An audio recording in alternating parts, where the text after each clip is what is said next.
بسم اللہ الرحمن الرحیم۔ السلام علیکم محترم ناظرین، میری آج کی گفتگو کا موضوع ہے قرآن فہمی کی کنجی۔ آپ یہ حیران ہو رہے ہوں گے کہ قرآن پاک کو نازل ہوئے 1400 سال سے زیادہ کا عرصہ گزر گیا ہے اور یہ قیوم نظامی قرآن فہمی کی کنجی کہاں سے تلاش کر لایا ہے۔ تو میں آپ سے گزارش کروں گا کہ آپ 5-7 منٹ کے لیے میری گفتگو سن لیجئے، پھر اس کے بعد انشاءاللہ آپ بھی میرے ساتھ یہ اتفاق کریں گے کہ میں نے کنجی تلاش کر لی ہے اور وہ اب آپ کے میں حوالے کر رہا ہوں تاکہ اس کے ذریعے آپ کو قرآن پاک کو آسانی کے ساتھ سمجھ سکیں۔ میں جب اپنی کتاب معاملات انسان اور قرآن لکھ رہا تھا تو میں نے قرآن پاک کا ترجمہ بڑے ذرا غور سے میں نے اس کو پڑھا تو میں حیران رہ گیا ایک آیت پڑھ کر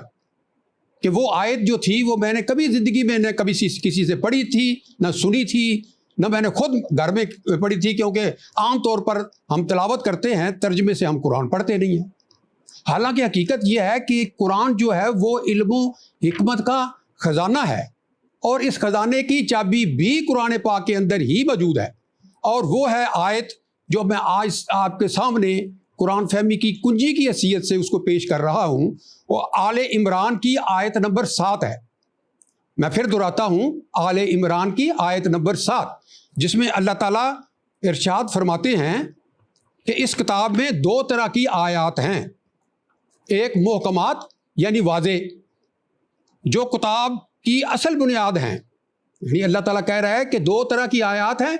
ایک محکمات جو قرآن کی اصل بنیاد ہیں اور دوسری متشابہات یعنی غیر واضح، یعنی ان کی سمجھ نہیں آتی، اور یہ جو محکمات ہیں یہ واضح ہیں، ان کی سمجھ آتی ہے۔ 2 طرح کی آیات ہیں۔ اب اللہ تعالیٰ ارشاد فرماتے ہیں، یہ میں اپنی طرف سے نہیں بیان کر رہا، یہ قرآن پاک کا ترجمہ ہے، لفظ لفظ کا ترجمہ جو میں بیان کر رہا ہوں۔ فرماتے ہیں اللہ تعالیٰ کہ جن لوگوں کے دلوں میں ٹیڑھ یعنی کجی ہے، وہ فتنے کی تلاش میں ہمیشہ متشابہات کے ہی پیچھے پڑے رہتے ہیں، یعنی ان آیات کے پیچھے پڑے رہتے ہیں جو سمجھ میں آنے والی نہیں ہیں، غیر واضح ہیں، اور ان کو اپنے معنی پہنانے کی کوشش کیا کرتے ہیں، یعنی اللہ کے معنی کو چھوڑ کے وہ اپنے معنی پڑھاتے ہیں ان آیات کو، حالانکہ ان کا حقیقی مفہوم اللہ کے سوا اور کوئی نہیں جانتا۔ تو میں یہ کہنا چاہتا ہوں کہ وہ محکمات وہ آیات ہیں جیسے عبادات کے بارے میں، نماز، روزہ، حج، زکوٰۃ، اور دوسری جو معاملات کے بارے میں آیات ہیں کہ والدین سے اچھا سلوک کرو، پڑوسی سے اچھا سلوک کرو، غصے میں نہ ہو، تجسس نہ کرو، کسی کی غیبت نہ کرو، یہ وہ معاملات ہیں جو واضح ہیں، واضح آیات میں شامل ہیں۔ اور متشابہات میں یہ ہے کہ بھائی اللہ کے بارے میں تجسس کرتے رہنا، فرشتوں کے بارے میں تجسس کرتے رہنا، معراج شریف کے بارے میں بحثیں کرتے رہنا، اس طرح اور شیطان کے بارے میں کرنا، جنت اور دوزخ کے بارے میں قیاس رائیاں کرتے رہنا۔ تو یہ ہیں متشابہات، اور اللہ تعالیٰ یہ ارشاد فرماتا ہے کہ میرے بندو، خدا کے واسطے میں تمہیں حکم دیتا ہوں کہ جو واضح آیات ہیں ان کو پڑھو اور عمل کرو۔ لیکن ہوتا یہ ہے کہ ہم جو واضح آیات ہیں ان کو پڑھ کے سمجھتے بھی ہیں لیکن اس پہ عمل نہیں کرتے، اور جو غیر واضح متشابہات ہیں ان کے لیے ہم مارے پھرتے ہیں، کبھی کسی عالم کے پاس جاتے ہیں، کبھی کسی مذہبی اسکالر کے پاس جاتے ہیں، اور نتیجہ اس بحثوں کا کچھ نہیں نکلتا۔ اب اسی جو نقطہ ہے، آپ سب جانتے ہیں کہ علامہ اقبال جو تھے وہ مفسر قرآن بھی تھے، انہوں نے 2 اشعار میں بیان کر دیا، اس آیت کا ایک خلاصہ بیان کر دیا۔ وہ فرماتے ہیں علامہ اقبال،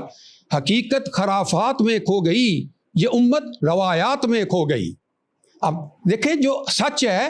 وہ چھپ گیا ہے کہیں، وہ نظر نہیں آ رہا، اور جو فضول باتیں ہیں ان میں ہم بحث میں پڑ گئے ہیں، جیسے اللہ نے فرمایا اپنی آیت میں کہ ہم متشابہات کی طرف جاتے ہیں اور واضح جو محکمات ہیں اس طرف نہیں آتے۔ اور ایک اور شعر جو علامہ اقبال نے بیان فرمایا وہ یہ ہے کہ ہے یہی بہتر الہیات میں الجھا رہے، یہ کتاب اللہ کی تعویلات میں الجھا رہے۔ یہ ابلیس کی مجلس شورا کا شعر ہے جس میں شیطان کہہ رہا ہے کہ ہم نے کوشش کیا کہ یہ جو انسان ہے یہ تعویلات میں الجھے رہیں اور اصل جو چیز ہے اس کی طرف یہ نہ جا سکیں۔ میں آپ کے لیے دعا کرتا ہوں کہ اللہ تعالیٰ آپ کو سلامت اور شاداب رکھے اور پاکستان کے عوام کو بیدار اور باشعور کر دے۔